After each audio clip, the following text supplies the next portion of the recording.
The people of Maiduguri need your help. A catastrophic flood has engulfed the city, leaving over 1 million residents stranded and fighting for survival. Entire communities are submerged, with people trapped inside homes and on rooftops cut off from food, clean drinking water and essential supplies. Health experts are warning of a potential outbreak of deadly diseases, and medical facilities are out of commission. The situation is dire. Helicopters, boats and high-riding trucks capable of navigating the treacherous, waterlogged areas are urgently required to reach the countless men, women and children still awaiting rescue. The Nigerian media is issuing a desperate plea to the government, humanitarian organizations, international actors and citizens across the nation. Step in now, before it's too late. For more information on how you can help, contact Professor Usman A. Tar, the Honorable Commissioner for Information and Internal Security, Borno State, on 0809-233-3955. Every second counts. This is powered by Atlantic Television Network.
And now the news in details, we delve into Africa. Senegal's government unveiled a 25-year development plan on Monday that it said would lay the foundations for economic sovereignty through competitiveness, sustainable resources management and good governance. The agenda was launched 7 months after President Bassirou Diomaye Faye clinched a landslide election victory on a promise to improve livelihoods in the West African nation. We aim to build a diversified and resilient economy, Faye said at the launch ceremony, which comes a month ahead of a snap legislative election. Our economy has been neutralized by a model of exploiting raw materials without any significant local processing or valorization, leaving our domestic private sector too weak and our young talent in desperate search for opportunities, he said. Senegal became an oil producer in June when Australia's Woodside Energy started production at its Sangoma oil and gas field. Gas production is also due to begin by the end of the year at the Greater Tortue Ahmeyim liquefied natural gas project operated by BP. Early in his presidency, Faye initiated an audit of oil and mining contracts, but the authorities have not shared details on its progress. The first phase of the economic plan will cost $30.1 billion and run from 2025 to 2029. It aims to reduce the budget's deficit to 3% of GDP throughout that period, down from 4.9%. The plan will be funded by a mix of public-private and public-private partnership financing. It is based on an average growth rate of 6.5% and an increase in the average tax burden to 21.7%. The International Monetary Fund reduced Senegal's growth forecast to 6.0% in September, down from 7.1% in June. The new administration aims to increase electricity access to 100% and make Senegal energy self-sufficient. The new administration will modify the deficit financing structure to reprofile national debt. President Faye faces pressure to fulfill election promises and potential election delays. At least 12 people were killed and 33 injured in Egypt on Monday after a bus overturned on a highway connecting Cairo to the Red Sea coast, the Egyptian Health Ministry said. It said in a statement that 28 ambulances were sent to the scene of the accident, which took place on Al Galala highway connecting Cairo to Red Sea coastal towns, including Ain Sokhna. Domestic media, including the state-owned Al-Ahram newspaper, reported the incident involved students from Galala University located in Galala City, one of the government's national projects in the Suez Governorate. The privately owned pro-state Sada al-Balad news channel said on its website that initial investigations had concluded the bus driver was speeding and lost control over the vehicle. Road incidents left 7,101 people dead in Egypt in 2021, a 15.2% increase compared with 2020, statistics agency CAPMAS said in a report in 2022. Ukraine denied late on Monday media reports that it has been involved in supplying drones to rebels fighting in the north of Mali. The French Le Monde newspaper reported that the Tuareg fighters in the West African country used Ukrainian drones with discreet but decisive support from Kyiv against the Mali army and Russia's Wagner mercenary group that said it fights alongside it. Ukraine strongly rejects the accusations that have recently been released by the international media outlets about the alleged involvement of the state in the supply of UAVs to the rebels in Mali.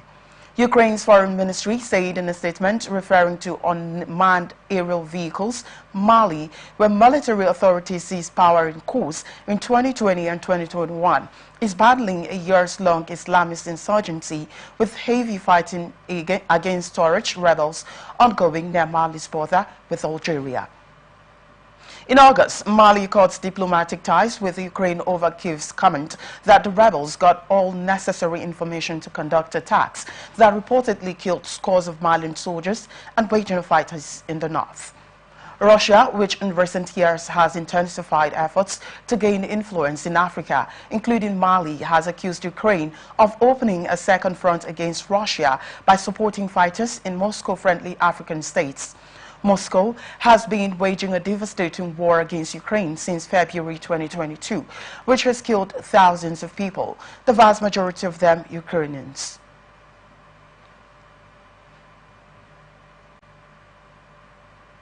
Donald Trump's lawyers pushed on Monday to transfer to federal court the case in which he was convicted in a New York state court on charges involving covering up hush money paid to a porn star, a move that would give him the ability to end the prosecution if he regains the presidency. His lawyers renewed the request in a brief filed with the Manhattan-based Second U.S. Circuit Court of Appeals as they appealed U.S. District Judge Alvin Hellerstein on September the 3rd, ruling rejecting the shift to federal court. Trump was convicted in May of 34 felony counts of falsifying documents. In the brief, Trump's lawyer cited the U.S. Supreme Court's July 1st decision that former presidents cannot be prosecuted for official actions taken in office. In the hush money case, they said jurors had improperly seen evidence of Trump's official acts as president. His lawyers say the state charges intruded on the authority of the presidency under the U.S. Constitution. Trump is the Republican candidate facing Democratic Vice President Kamala Harris in the November 5th election. If he wins, he could seek to pardon himself for any federal crime or have his new Justice Department leadership dismiss any criminal cases pending against him in federal court. State criminal charges are beyond the reach of presidential pardon authority or Justice Department action. Under U.S. law, civil or criminal cases pursued against federal officials may be moved to federal court if they relate to do their duties in office.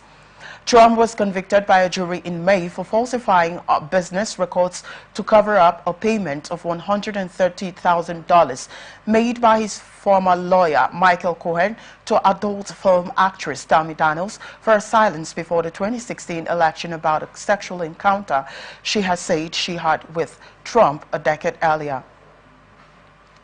About 200 demonstrators protesting Israel's war in Gaza were arrested in a sit-out outside the New York Stock Exchange on Monday, police said.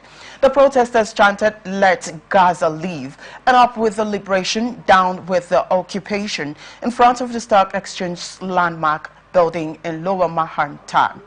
Both Mila say the reason they were there is to demand that the U.S. government stop sending bombs to Israel and stop profiting off of Israel's genocide against Palestinians. In Gaza, a handful of counter-protesters waved Israeli flags and tried to shut down the pro-Palestinian chants. None of the pro-Palestinian protests got inside the exchange, but at least 200 made it inside a security fence on Broad Street, where they sat down and waited to be taken into custody. A spokesperson for the exchange declined to comment on the protest. Police arrested the protesters one by one, cuffling their hands behind their backs with plastic ties and leading them to vans. Some demonstrators went limp and were carried by 3 or 4 officers. A police spokesperson said there were about 200 arrests. She did not have details on the charges they faced. The protest happened a week after the world marked the anniversary of Hamas' surprise attack, October 7th attack on Israel, and the start of Israel's retaliation campaign in Gaza, which has since spread to Lebanon and beyond. The Lebanese Red Cross said an Israeli airstrike hit an apartment building in northern Lebanon on Monday, killing at least 21 people. California is investigating 5 possible human cases of bird flu among dairy farm workers, in addition to the 6 cases previously confirmed in the state. The state health department said on Monday. Bird flu has spread 200 dairies in California and 300 nationwide, according to the U.S. Department of Agriculture. There have been 19 confirmed human cases this year among farm workers exposed to sick poultry or dairy, including the 6 confirmed cases in California this month. The risks to the general public from bird flu remains low, and pasteurized dairy products are safe to consume, federal officials have said. Specimens from the 5 possible cases are being sent to the Centers for Disease Control and Prevention for confirmation and are expected to arrive early this week, said the California Department of Public Health. The possible and confirmed cases originated in 9 different dairy farms, and the individuals had mild symptoms and were not hospitalized, the state also added. Indian government committee investigating Indian involvement in a foiled murder plot against a prominent activist in the United States will meet U.S. officials in Washington this week, the State Department said on Monday. The United States has been pushing India to look into the Justice Department's claim that an unnamed Indian intelligence official directed plans to assassinate dual U.S.-Canada citizen Gurpatwant Singh Panun, a prominent Sikh separatist, last year.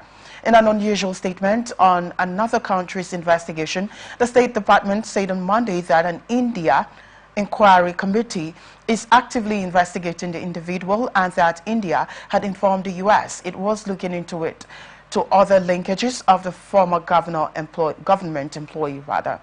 The inquiry committee will be traveling to Washington, D.C. on October 15th as part of their ongoing investigations to discuss the case, including information they have obtained and to receive an update from U.S. authorities regarding the U.S. case that is proceeding, it said. India's embassy in Washington did not immediately respond to a request for comment. India has said little publicly since announcing in November 2023 it would formally investigate the claims and has separately continued a diplomatic dispute with Canada over the June 2023 assassination of another Sikh leader. Canadian Prime Minister Justin Trudeau said in September his country's intelligence agency was pursuing credible allegations that Prime Minister Narendra Modi's government was behind the killing of Hardeep Singh Najjar, a Canadian Sikh separatist who was vocal in supporting the creation of a new separate Sikh state in northern India called Khalistan. India has denied involvement in both incidents. India withdrew its envoy to Ottawa earlier on Monday, along with other officials and diplomats Canada named as persons of interest in its investigation. 3 workers filed a lawsuit in A Texas state court in Houston on Monday against Mexico's national oil company Pemex for injuries they allege they received in a hydrogen sulfide release at a Deer Park, Texas refinery on Thursday. 2 contractors were killed and 35 people treated for exposure to deadly hydrogen sulfide gas on Thursday afternoon, according to law enforcement officials. A Pemex spokesperson did not immediately respond to requests for comment on Monday. Sergio Antonio Olvera, Jonathan Martinez, and Yoselin Soto were working at the Pemex refinery in the Houston suburb of Deer Park when the gas was released, according to a lawsuit filed on Monday in State District Court. Plaintiffs subsequently sustained injuries due to the leak, the lawsuit added. At the time and on the occasion in question, defendants committed acts and omissions which collectively and separately constituted negligence.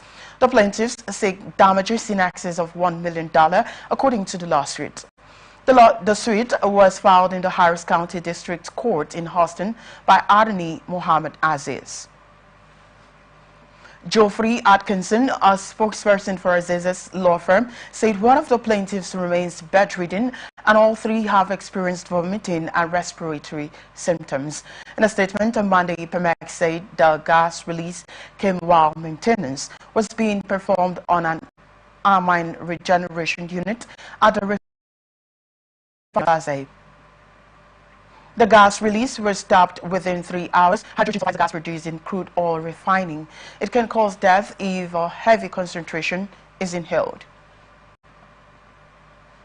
Male suspect with an assault rifle who had commented about possibly harming employees of the U.S. Federal Emergency Management Agency, FEMA, after Hurricane Helene was arrested over the weekend in North Carolina, local officials said on Monday. FEMA has been the subject of political mudslinging while dealing with the impact of massive storms. Officials have said any rumors could lead to the targeting of FEMA workforce. Former President Donald Trump and Republican allies, without citing evidence, have said President Joe Biden and Vice President Kamala Harris, the Democratic candidate president, used federal emergency money to help people who were in the country illegally. The agency set up a rumor response page on its website to tamp down unfounded claims about how its funds have been used.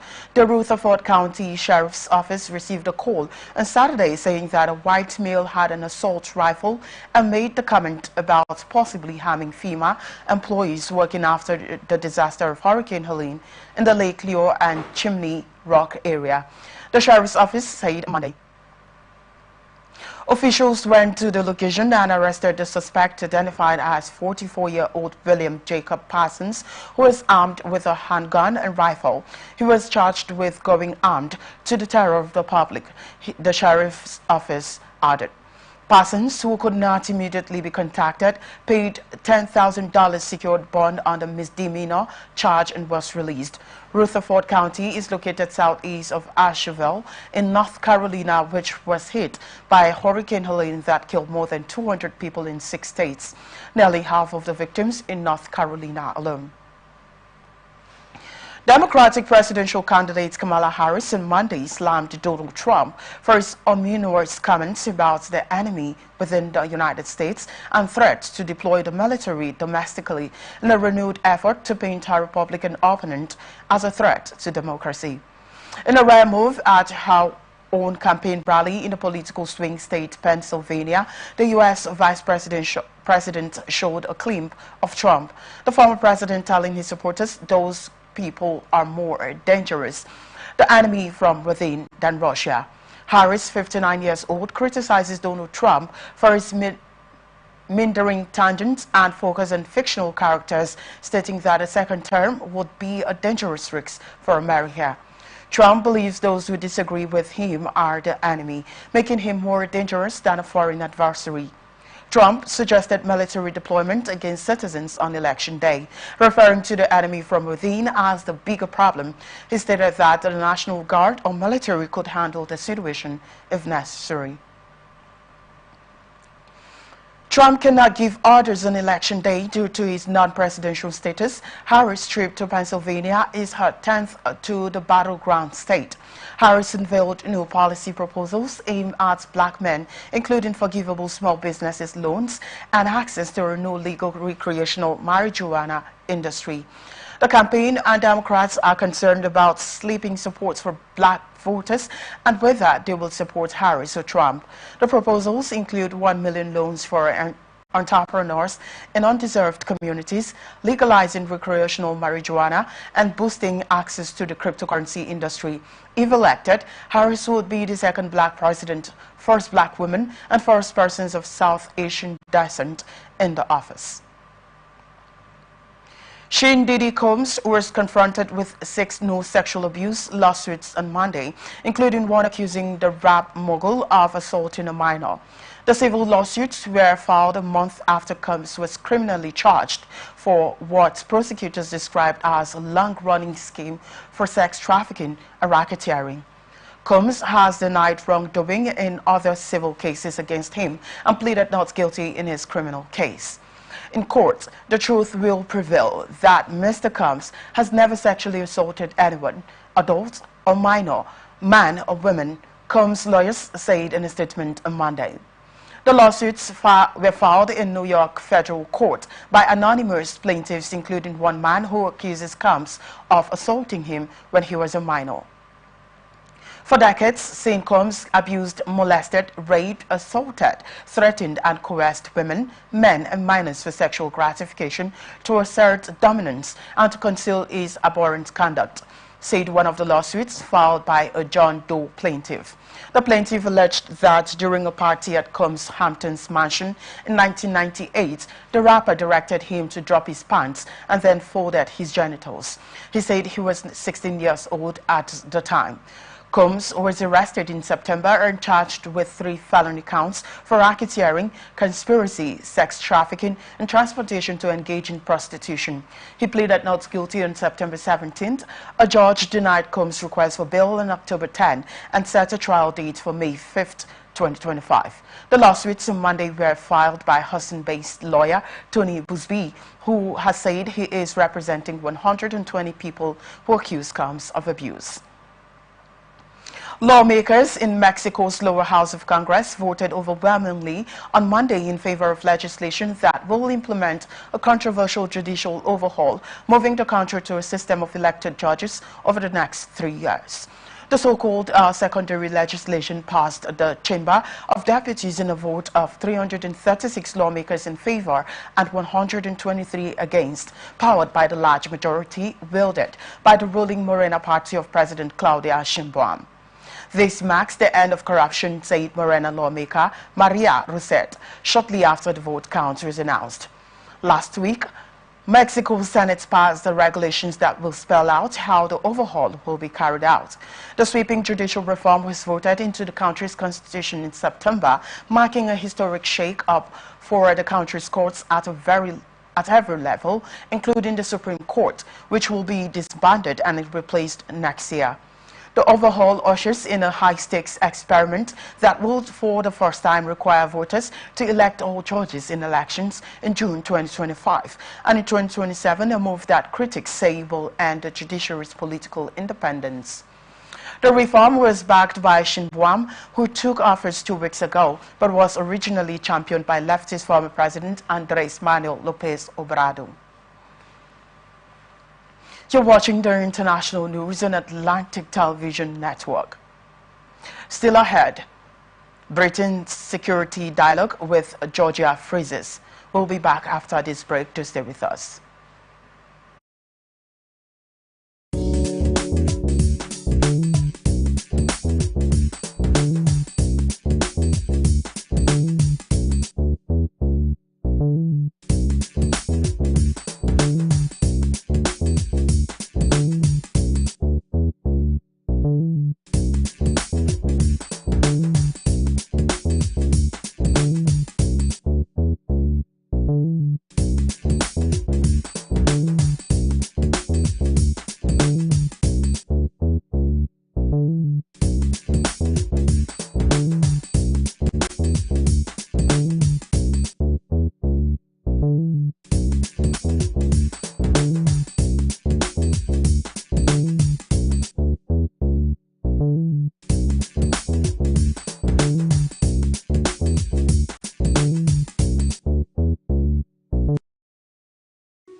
The people of Maiduguri need your help.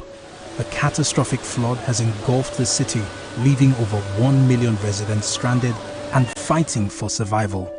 Entire communities are submerged, with people trapped inside homes and on rooftops cut off from food, clean drinking water and essential supplies. Health experts are warning of a potential outbreak of deadly diseases, and medical facilities are out of commission. The situation is dire. Helicopters, boats and high-riding trucks capable of navigating the treacherous, waterlogged areas are urgently required to reach the countless men, women and children still awaiting rescue. The Nigerian media is issuing a desperate plea to the government, humanitarian organizations, international actors and citizens across the nation. Step in now, before it's too late.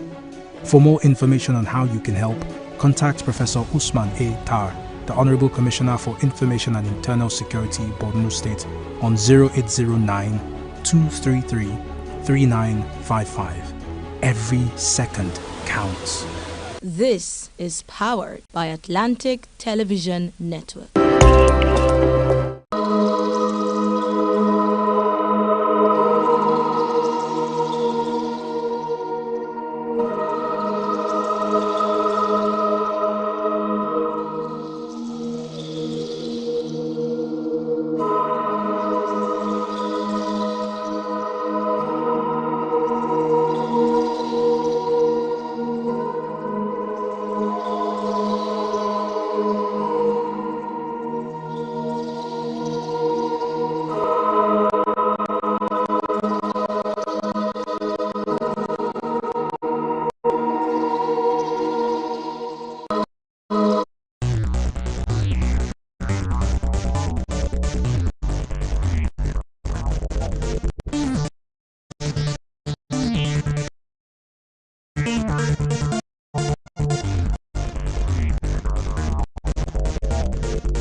Thanks for staying with us, watching the broadcast of the International News and Atlantic Television Network.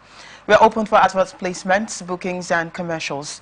And you can connect with us and watch us on ATN Socials, Facebook and YouTube, Atlantic Television Network, Instagram and TikTok, Atlantic TV Network 1, X formerly Twitter, Atlantic TV Net. Watch us live on our website, atlanticnetwork.tv. And now to the rest of our stories. Shaken by multiple recent militant attacks, Pakistani authorities have locked down the capital in a major security move before senior officials from several nations arrive for an Asian Security Group meeting. A three-day holiday started on Monday in normally bustling Islamabad and the nearly garrison city of Rawalpindi, and Pakistan has deployed troops in blocked key roads, making it difficult even for ambulances to take patients to hospitals. Some doctors in blocked roads asked police to remove barricades so that they could go to hospitals, but police instead asked them and others to take long routes. The main event of the Shanghai Cooperation Organization will be held on Wednesday, where leaders and officials from member states gather to discuss how to boost their security cooperation and economic ties. Pakistanis are resuming lineups to welcome dignitaries due to fears of militant attacks.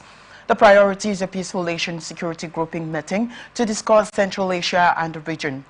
Militants have killed dozens in recent attacks, but experts believe they have limited capacity to strike in Islamabad. 2 Chinese engineers were killed in a suicide bombing outside Karachi's airport, Pakistan, by a separatist group.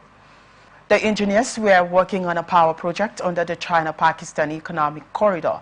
Despite the deaths, China's Premier Li Qiang visited the capital and inaugurated a Beijing-funded airport in Balochistan. Pakistan's military has responded by raiding the Baloch Liberation Army. India's main opposition Congress party has urged Prime Minister Narendra Modi's government to take all political parties into confidence regarding worsening ties with Canada, a day after the two countries said they expelled each other's diplomats. Ties deteriorated further on Monday with the expulsions, while Canada linked India's diplomats to the mother of a Sikh separatist leader and accused the South Asian nation of a broader effort to target Indian dissidents in Canada. Congress expected Modi to take leaders of other political parties into confidence on the extremely sensitive and delicate issue of worsening India-Canada relations, party spokesperson Jairam Ramesh said on Monday. The row is a major deterioration of ties between the Commonwealth members, already frayed after Canadian Prime Minister Justin Trudeau said last year he had evidence linking Indian agents to the assassination of Sikh leader Hardeep Singh Nijjar on Canadian territory.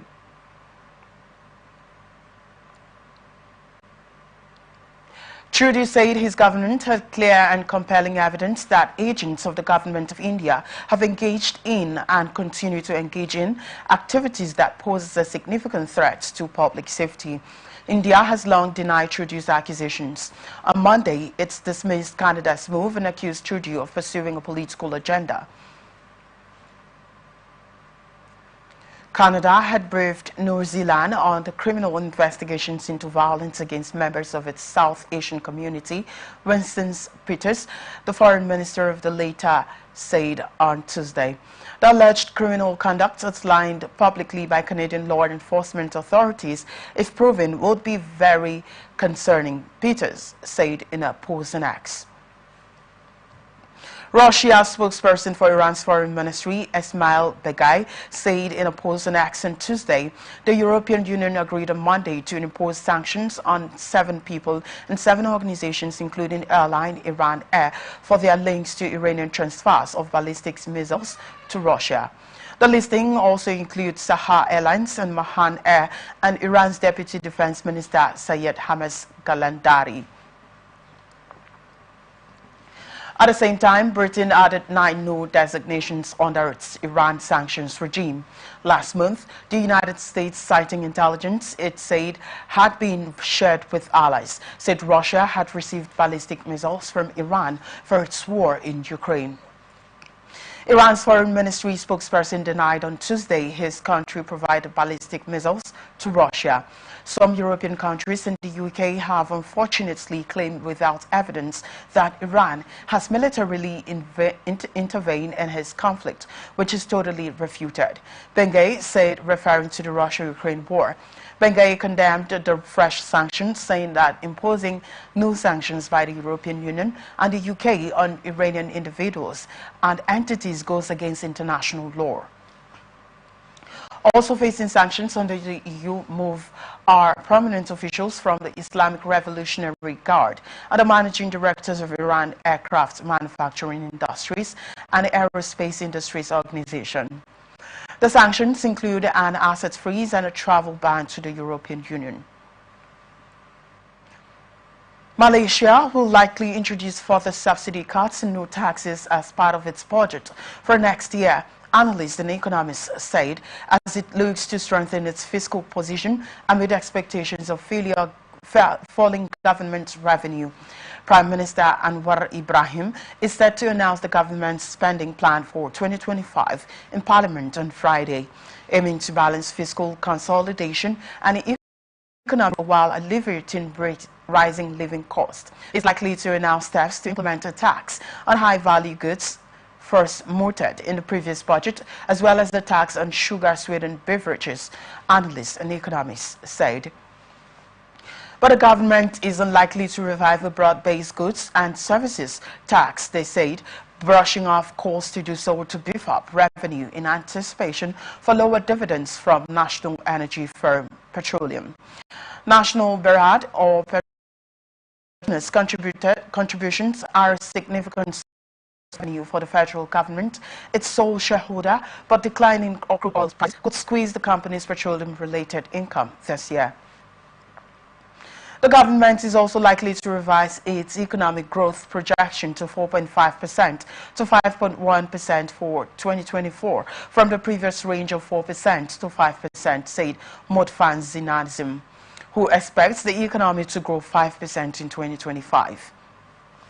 The central bank forecasts 2024 growth at the upper end of 4% to 5% this year, while it does not expect headline or core inflation to exceed 3%. The economy expanded 5.9% in the second quarter from a year earlier, its fastest pace in 18 months. The government has also announced broad pay hikes and salary restructuring for the country's 1.6 million civil servants effective December 1st, with the aim of increasing wages in line with the rising cost of living. Fiscal deficit is likely to narrow to 3.5% to 3.9% of gross domestic product from an estimated 4.3% this year due to the subsidy costs. Official campaigning for Japan's October 27 parliamentary election began on Tuesday with new Prime Minister Shigeru Ishiba seeking a mandate for his policies and for reforms after the governing party's political funds scandal. More than 1,300 candidates were expected to enter the races for the 465-seat lower house before registration closes later on Tuesday. Ishiba called a snap election after he took office as Prime Minister on October 1st, as customary for Liberal Democratic Party leaders over the past decade. He was to start his campaign in Fukushima to renew his pledge to the area's recovery from the 2011 nuclear disaster.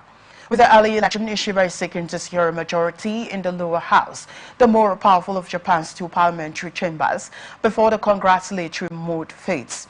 The move has been criticized as prioritizing an election rather than little.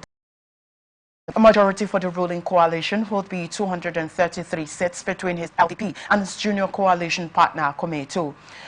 The dissolution, the coalition held 288 seats, including 256 by LDP, the main opposition Constitutional Democratic Party of Japan, which briefly ruled Japan from 2009 to 2012. Sees the public anger over the LDP fund scandals as a rare chance to gain ground by appealing to conservative swing voters. The liberal-leaning CDPJ is making conservative shifts and now has a centrist leader, Yoshihiko Noda, also a former prime minister. Kyrgyz's Prime Minister Aykilbek Zaparov landed in Islamabad on Tuesday to return the heads of government gathering of the Shanghai Cooperation Organization. The Pakistani government said with the city under tight security lockdown.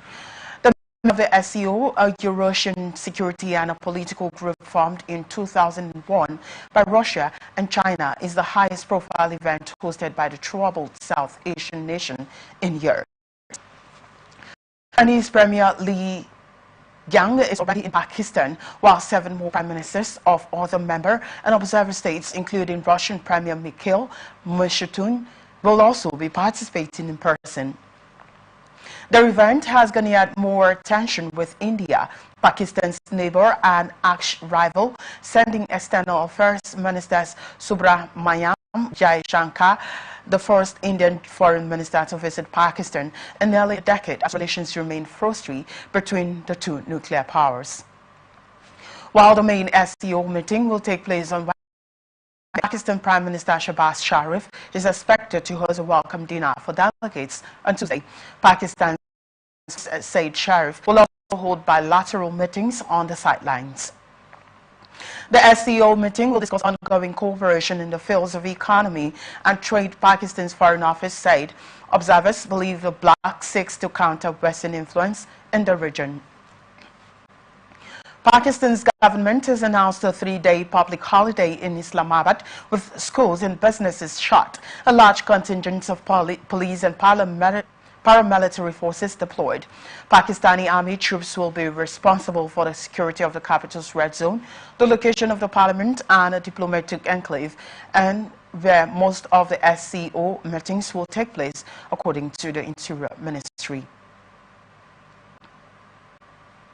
In a symbolic display of anger, North Korea on Tuesday blew up the northern section of unused roads that once leaked in, with the rivals exchanging threats days after the North flew drones over its capital, Pyongyang.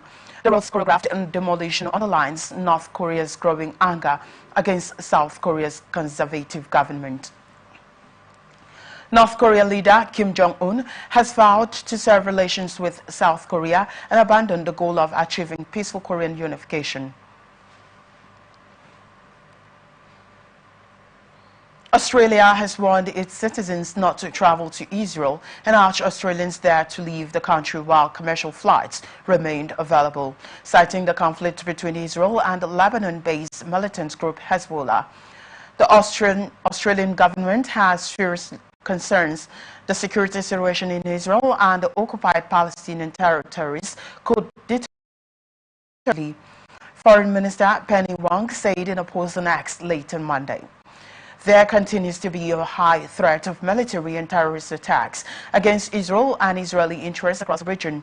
The Australian government's travel advisory said some airlines have reduced and suspended flights to Israel after the escalation in conflicts caused airspace closures, the advisory added. Israel on Monday expanded its targets in its war with Hezbollah, killing at least 21 people in an airstrike in North Lebanon. Health officials said while millions of Israelis took shelter from projectiles fired back across the border. 4 Israeli soldiers were killed on Sunday in central Israel after Hezbollah drone strike. Italy is working to implement an agreement on a loan to Ukraine backed by Russian assets held in the European Union, Prime Minister Giorgia Meloni said on Tuesday.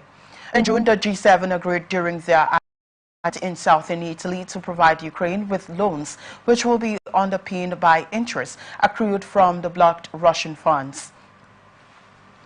We will keep working to implement the agreement and the loan to Ukraine backed by interest accrued from Russian assets, which are frozen in Europe, an important result achieved by the presidency, Meloni told the Upper House Senate ahead of a meeting of EU leaders in Brussels on October 17th to 18th. Greek Foreign Minister George Derapetritis will meet his Turkish counterpart Hakan Fidan in Athens on November 8th to discuss bilateral issues, including the demarcation of an exclusive economic zone, diplomatic sources said on Tuesday. Greece and Turkey, NATO allies, but historic foes, have been at odds for decades over matters ranging from to maritime jurisdiction in the Eastern Mediterranean, energy resources and ethnic split Cyprus. Turkish President Tayyip Erdogan said last week that he believed relations with Greece were improving and that the Derapetritis-Fidan meeting was aimed at finding solutions to issues such as maritime zones and airspace. The foreign ministers have been tasked with exploring whether conditions were favorable to initiate demarcation continental shelf and economic zone. Derapetritis said last month the agreement on where their maritime zones begin and end is important for determining rights over possible gas reserves and power infrastructure schemes. A high-level cooperation council at which the countries will assess progress is expected to take place in Ankara in January. Separately, the leaders of estranged Greek and Turkish Cypriots were expected to meet informally with UN Secretary and Equators in New York on Tuesday. Cyprus was split decades ago in a Turkish invasion after a brief Greek-inspired coup and preceded by years of sporadic violence between Greek and Turkish Cypriots. Reunification talks collapsed in mid-2017 and have been at a stalemate since. Britain has a security dialogue with Georgia and counsel other talks on the fence over concerns about democratic backsliding, Britain's ambassador to Tbilisi said in an interview published on Tuesday. I had expected that we would work together to strengthen Georgia's resilience and our common prosperity, but over the past year, the Georgia's government has chosen a different course, Ambassador Gareth Ward told news agency. The West's relations with Georgia have soured due to a May law requiring foreign-funded groups to register as foreign agents, criticized by Western countries. This law, inspired by Russian legislation, has prompted democracy and anti-Western rhetoric in the country, which is traditionally a pro-Western state. London has suspended its annual wardrobe dialogue with Tbilisi, covering foreign security, defense policy, economy and trade. The election later this month is seen as a test of whether Tbilisi returns to Russia's orbit or embraces a future in the EU. Georgia's EU membership process was frozen after the foreign agent law was passed, and Georgia's ties to Brussels may suffer further. A week later, Russia lifted visa restrictions in Georgia, granting its citizens the right to work in Russia. The two neighbors still have no formal diplomatic relations after a short war between them in 2008, but they have undergone a rapprochement recently, including reinstating direct flights last week. Israeli military strikes killed at least 40 Palestinians across the Gaza Strip as Israeli forces tightened their squeeze around Jabalia in the north of the enclave on Tuesday amid fierce battles with Hamas-led fighters. Palestinian health officials said at least 11 people were killed by Israeli fire near Al-Fallujah in Jabalia, the largest of Gaza's 8 historic refugee camps, while 10 others were killed in Bani Shushiala in eastern Khan Yunis in the south when an Israeli missile struck a house. Earlier on Tuesday, an Israeli airstrike destroyed 3 houses in the Sabra suburb of Gaza City, and the local civil emergency service said they have recovered 2 bodies from the site, while the search continued for 2 other people who were believed to have been in the house at the time of the strike. 5 others were killed when a house was struck in the Nuseirat camp in central Gaza. Jabalia has been the focus of an Israeli offensive for more than 10 days, with troops returning to areas of the north that came under heavy bombardment in the early months of the year-long war. The operation has raised concerns among Palestinians and UN agencies that Israel wants to clear residents from the north of the crowded enclave, a charge it has denied. United Nations Human Rights Office said on Tuesday that the Israeli military appeared to be cutting off North Gaza completely from the rest of the Gaza Strip. Italy's cabinet will meet late on Tuesday to approve Rome's 2025 budget amid tensions within the ruling parties over a Treasury proposal to raise taxes on banks' prime. Prime Minister Giorgia Meloni's government needs to find around 25 billion euros to finance a raft of stimulus measures, including cuts to income tax and social contributions for middle and low-income earners. Rome has said it will widen next year's deficit to 3.3% of gross domestic product from an estimated 2.9% based on current trends, borrowing an extra 9 billion euros. The rest of the packages will be financed by spending curbs or tax increases elsewhere in the budget. The cabinet is due to gather at 8 p.m. to approve the measures. Italy's Treasurer is discussing with banks about how they can contribute to consolidating public finances. Talk of a bank levy has been circulating, with Economy Minister Giancarlo Giorgetti stating that sacrifices must be made by those who can afford them. Critics argue that a bank levy should not be considered blasphemy. Revenue-raising options include changing stock options taxation and deferred tax assets rules. Italy's government plans to increase diesel excise duties and potentially eliminate tax breaks for companies. The country is under EU disciplinary procedure due to a budget deficit of 7.2% of GDP. The government aims to lower the deficit to 2.8% of GDP in 2026, but its debt is expected to rise to 137.8% of GDP. To secure EU approval, Italy is committing to reforms in the tax system and raising states' estimates of house values. And that's it on the international news for today. Before we go, another look at the major stories. Well, we told you that Ukraine denies involvement in drone supplies to Mali. We also told you that Trump seeks money case transferred to federal courts. 5 possible human bird flu cases reported in California. You also heard that Pakistan capital on lockdown for Asian security meeting. Iran condemns EU UK sanctions on Tehran. Britain security dialogue with Georgia freezes. We also told you that military strikes killed 40 people in Gaza. Thank you so much for watching. I am Victor Peter. You can follow us on our social media platforms, X, formerly Twitter, at Atlantic TV Nets, Facebook and YouTube at Atlantic Television Network, Instagram at Atlantic TV Network. Watch us live on our website, atlanticnetwork.tv. Peace and unity are the pathways to progress. Business news comes up next. Do stay with us.